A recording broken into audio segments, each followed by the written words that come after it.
Hello. কালকে সারা রাত তোমার ফোন ওয়েটিং ছিল, আর আজকে তুমি কল ধরতেছো না, এগুলোর মানে কি মাইশা? আম্মুর বাসার দিকে আসছি, এখানে তো নেটওয়ার্কের সমস্যা। কোথায় এখন তুমি? আমি বাসায়, আর কোথায় থাকবো? তোমার আশেপাশে কেউ আছে?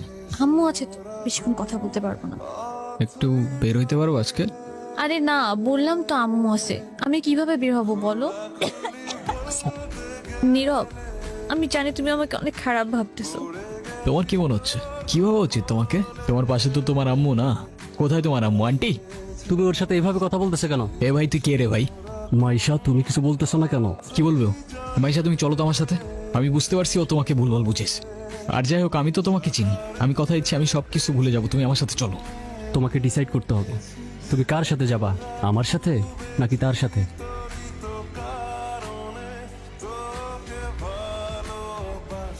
নীরব, নীরব, তুই এগুলা কি করতেছস? পাগল হয়ে গেছস?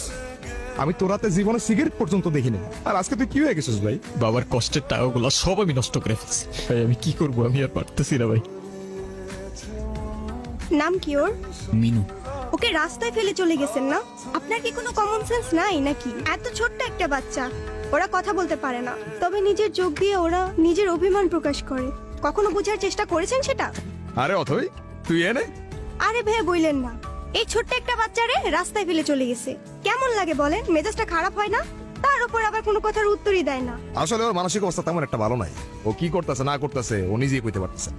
যেটা যত্ন নিতে জানে না সেটা নিজের কাছে রাখতে যাবে কেন? আপনার ভাইকে বলেন ঠিক মতো ওর যত্ন নিতে। আমি কিন্তু ওকে দেখতে আসবো, মনে থাকে যেন। তুই কি লিখে ভেঙে বলতেছিস? কই যাস? মিনুরে খাবার দিতে ভুলে গেছিলাম ভাই।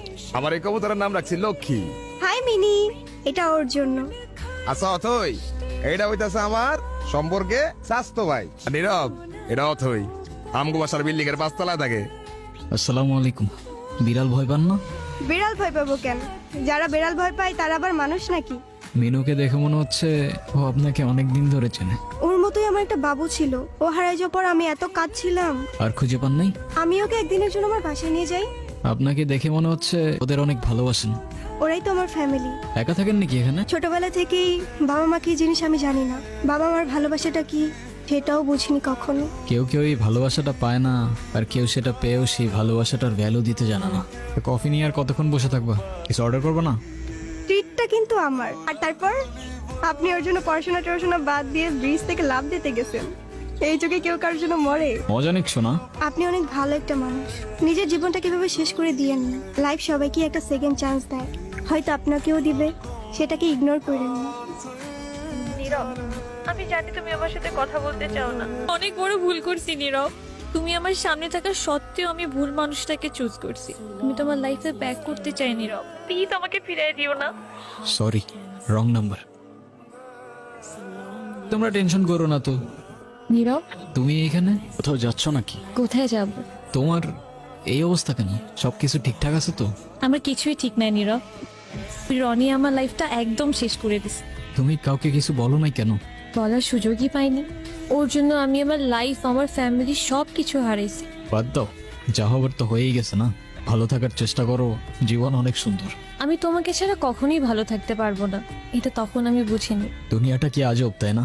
বিশ্বস্ততার এই দামটা কেইবার বোঝে? আজকাল তো চিটাররাও চিট করে লয়ালিটি খুঁজে। এই নাও চকলেট। এই তোমার এই চকলেট কিনতে এতক্ষণ লাগে? আর মামা কই? আরে খুঁজেই তো পাচ্ছিলাম না। উনি কে? আরে হঠাৎ করেই ওর সাথে দেখা। তোমারে বলছিলাম না, ওই যে মাইশার কথা। ভালোই তো আছো মনে হচ্ছে। অবশ্যই ভালো আছে। এই চলো তো। এই ব্যথার শহরের অলিগলির নুড়ি পাথরগুলো যেন আমাদের কষ্টগুলোর এক একটা প্রতিচ্ছবি। আর সেই কষ্টগুলোর মাঝে আমরা আমাদের জীবনের হাল ছেড়ে দিলেও জীবনের একটা মোড় হয়তো আমাদের সবাইকেই একটা সেকেন্ড চান্স দেয়।